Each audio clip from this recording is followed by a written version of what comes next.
Shalom, selamat malam Bapak Ibu Saudara. Kembali kita bertemu dalam ibadah tengah minggu, hari Kamis. Saya yakin Bapak Ibu semua dalam keadaan sukacita bahagia.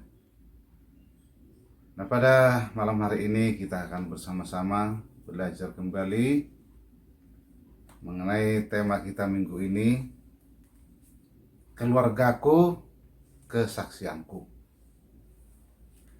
Kita akan baca firman Tuhan dalam Kisah Para Rasul 1 ayat 8. Tetapi kamu akan menerima kuasa kalau Roh Kudus turun ke atas kamu, dan kamu akan menjadi saksiku di Yerusalem dan di seluruh Yudea dan Samaria dan sampai ke ujung bumi.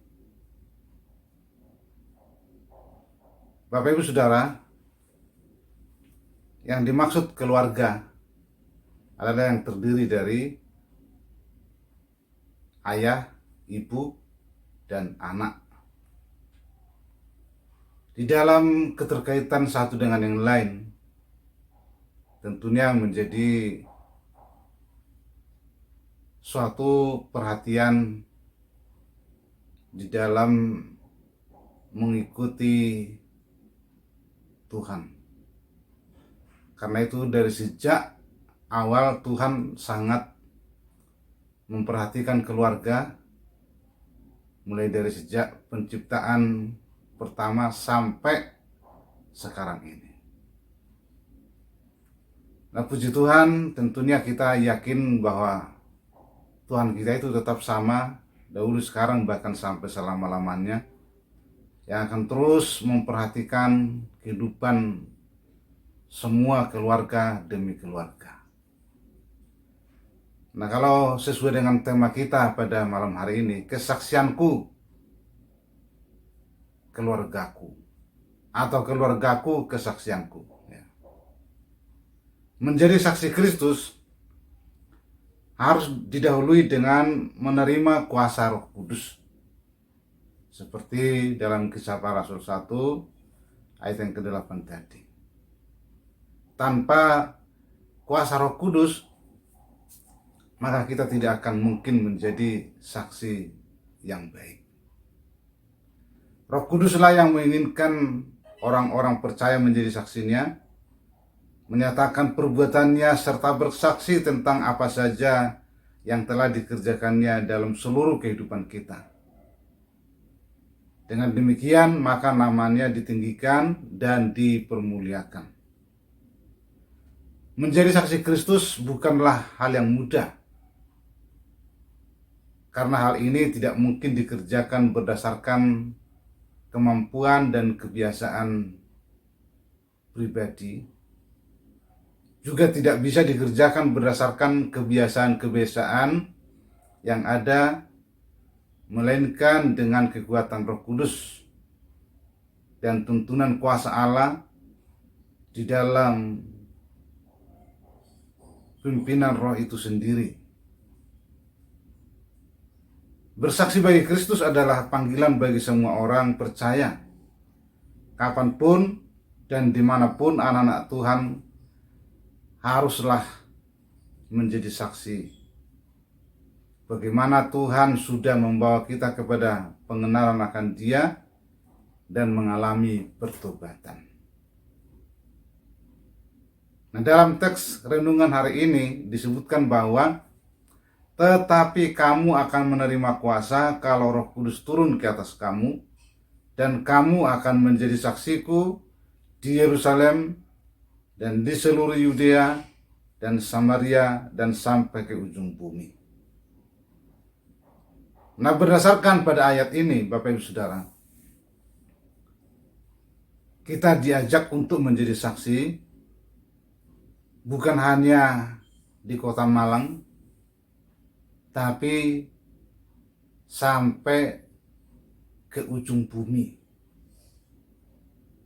Nah, dalam hal ini kita mungkin berkata bagaimana saksi menjadi sampai ke ujung bumi. Nah, inilah yang tentu kita harus perhatikan firman Tuhan, bahwa ternyata dimanapun kita berada, di segala tempat, kita harus bisa menjadi kesaksian. Keluarga, bahkan dalam pekerjaan, dalam usaha, bermasyarakat, bahkan sampai di manapun kita berada, ketika di jalan dan sebagainya. Karena menjadi kesaksian itu menjadi sangat luas, dan secara khusus keluarga kita sangat dirindukan Tuhan menjadi kesaksian bagi seluruh manusia. Nah, sekarang kita bertanya bagaimana menjadi keluarga yang menjadi kesaksian. Yang pertama, kita harus menceritakan bagaimana Tuhan telah bekerja dalam diri kita sehingga mengenal keselamatan. Kalau orang tidak mengenal Yesus Kristus atau belum diselamatkan, maka tidak mungkin dia menjadi kesaksian. Di dalam Kisah Para Rasul 16:31 berkata, jawab mereka, percayalah kepada Tuhan Yesus Kristus dan engkau akan selamat, engkau dan seisi rumahmu. Kita perhatikan, yang paling pertama memang yang dirindukan oleh Tuhan adalah percaya. Nah, kalau ada satu orang percaya kepada Tuhan Yesus Kristus, maka Tuhan berjanji engkau akan selamat, engkau dan seisi rumahmu. Dan setelah seisi rumahmu, maka berdampak lagi kepada semua orang yang ada di sekitar kita. Termasuk itu orang-orang yang belum di dalam Tuhan Yesus Kristus, namun mereka merasakan dampaknya.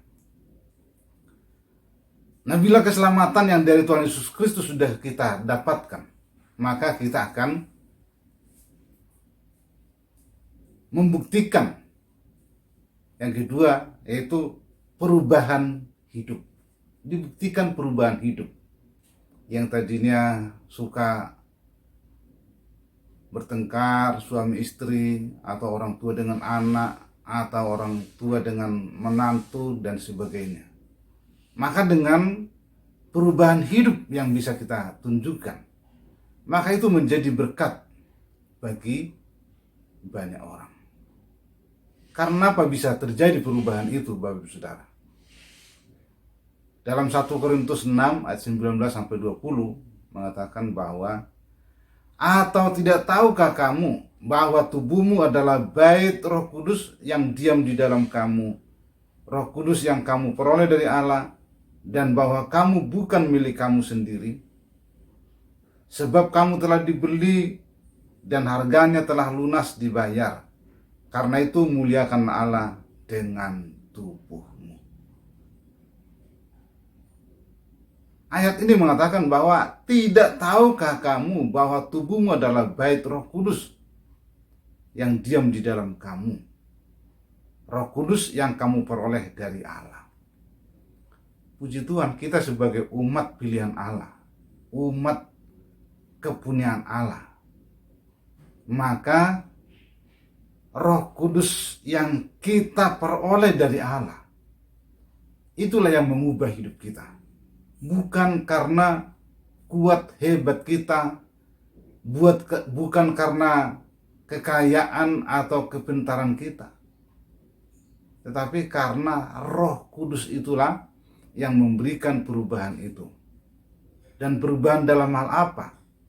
Perubahan dalam semua karakter yang ada di dalam diri kita. Perubahan-perubahan itu akan terus berlanjut dan orang lain akan merasakan hal itu. Oleh karena itu, tidak asing bagi kita seperti yang dikatakan pepatah itu, bahwa kalau gajah mati meninggalkan gading, kalau harimau mati meninggalkan belang, nah kalau manusia mati meninggalkan nama. Nama yang diinginkan oleh manusia adalah nama yang membawa keharuman. Itu juga yang menjadi kerinduan Tuhan kepada kita. Terjadi suatu pembaharuan, perubahan, dan orang lain bisa melihat itu. Kita disenangi karena kalau kita tahu bahwa buah roh itu ada 9 yang akan berdampak terus-menerus dalam kehidupan manusia. Dan salah satunya adalah supaya kita menjadi setia, taat, dan memiliki kasih. Dan dalam situasi dan kondisi yang bagaimanapun, ini yang menjadi dirindukan oleh Tuhan. Oleh karena itu perlu kita dikuasai oleh buah roh itu, supaya kita tetap bisa menjadi saksinya. Keluarga-keluarga yang menjadi saksi Kristus. Dan yang ketiga, Bapak Ibu Saudara, bagaimana keluarga menjadi kesaksian. Yang ketiga adalah mengajarkan firman Tuhan yang telah merubah kehidupan kita. Firman Tuhan yang kita tahu ada 66 kitab, mulai dari Kejadian sampai kitab Wahyu, yang secara terus-menerus kita membaca, secara terus-menerus kita merenungkan, siang, malam, pagi, dan seterusnya. Kalau kita terus membaca, maka itu akan membuat suatu perubahan. Dan firman Tuhan itu akan tetap sama, ya, sama seperti Tuhan Yesus tetap sama dahulu, sekarang, bahkan sampai selama-lamanya. Dan orang yang sudah dikuasai oleh firman Tuhan, maka itu akan keluar dalam kehidupannya. Seperti firman Tuhan mengatakan, apa yang keluar dari mulut adalah luapan dari hati. Jadi kalau di dalam hati kita ada firman Tuhan, maka itu juga nanti akan menjadi kita bicarakan atau kita sampaikan kepada semua orang. Tapi kalau tidak ada firman, sebaliknya adalah kata-kata yang tidak baik, kata-kata kasar, kata-kata fitnah, kata-kata bohong, caci maki, dan sebagainya. Atau mungkin yang lebih jelas adalah yaitu keinginan daging. Di dalam Galatia 5 ayat 19 dan seterusnya itu. Itu nanti yang akhirnya keluar. Tetapi kalau Roh Kudus yang sudah menguasai kita, atau firman Tuhan yang sudah menguasai kita, maka itulah juga nanti yang kita keluarkan atau keluar dari mulut kita. Itu sebabnya firman Tuhan mengatakan kita bisa mengenal orang dari buahnya. Buahnya itu maksudnya dari perbuatan-perbuatannya setiap hari. Di dalam Markus 16 ayat 20 mengatakan demikian.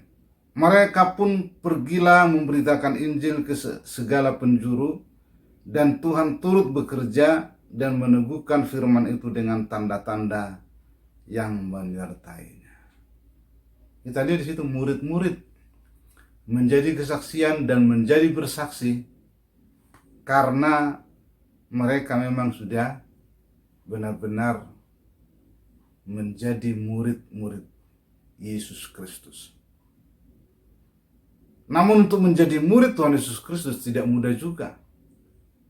Mereka harus mengalami berbagai tantangan, halangan.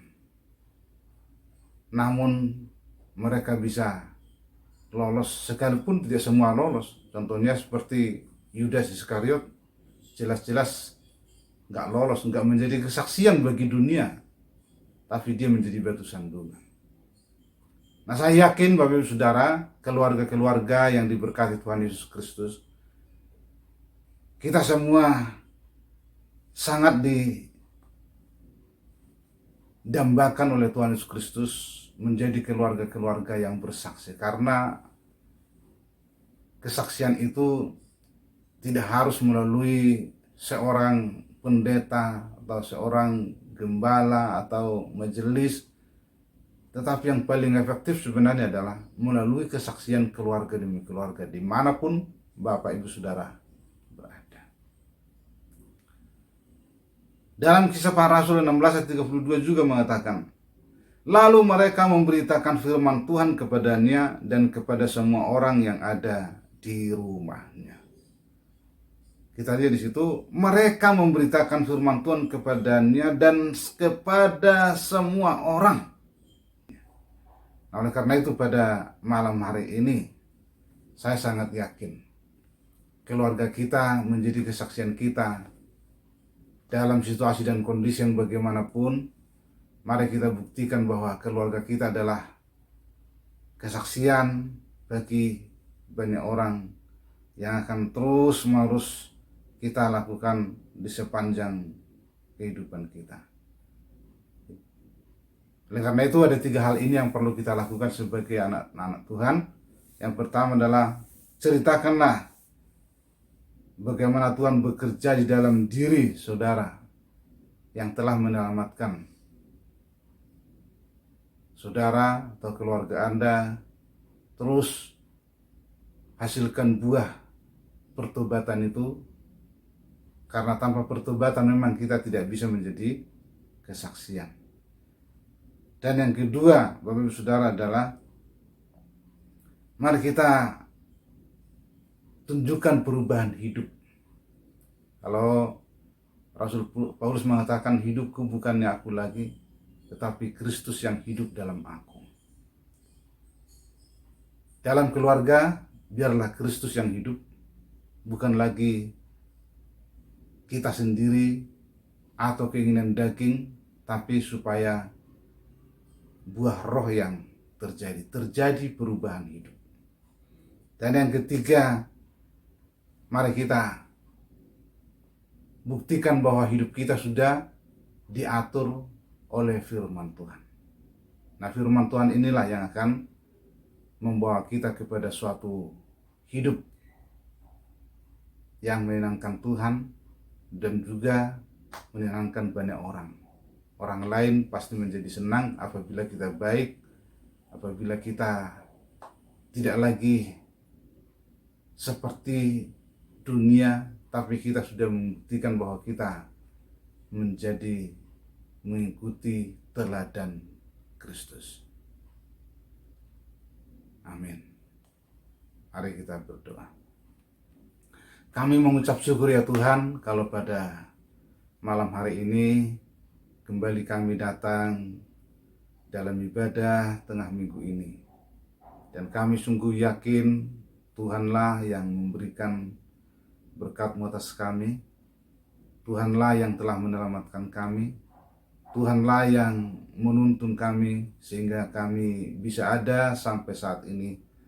Oleh karena itu Tuhan, kiranya tolonglah kami untuk tetap bertahan menjadi keluarga-keluarga yang menjadi kesaksian di tengah dunia yang mungkin sulit mendapatkan teladan-teladan yang baik. Tetapi kami sebagai orang-orang percaya kepadamu, kiranya mampukan kami, kuasai kami, kendalikan kami dengan kuasa Roh. Apabila ada keluarga yang bermasalah, ada yang mengalami berbagai tantangan-tantangan hidup, tolong kami Tuhan, karena kami sungguh percaya keluarga kami menjadi kesaksian yang nyata. Terima kasih Tuhan, kiranya jamah lawat setiap keluarga untuk menjadi kesaksian dimanapun berada semua jemaat. Terpujilah nama-Mu Tuhan, kuatkan yang lemah, sembuhkan yang sakit, dan hibur yang susah. Dan Tuhan kiranya memberkati yang kekurangan. Terpujilah nama-Mu Tuhan, berkati terus pekerjaan pelayanan di Gereja Isa Masih Jembatan 16 ini. Biarlah semakin bertumbuh baik secara kualitas maupun kuantitas. Dalam masa-masa pandemi 19 ini, kami sungguh percaya Tuhan pasti menolong negara kami. pemerintah di dalam menjalankan tugasnya, dan demikian juga untuk semua rumah sakit, dokter yang ada di garis depan dalam menangani orang-orang sakit secara usia yang kena COVID-19. Kiranya Tuhan menolong semua.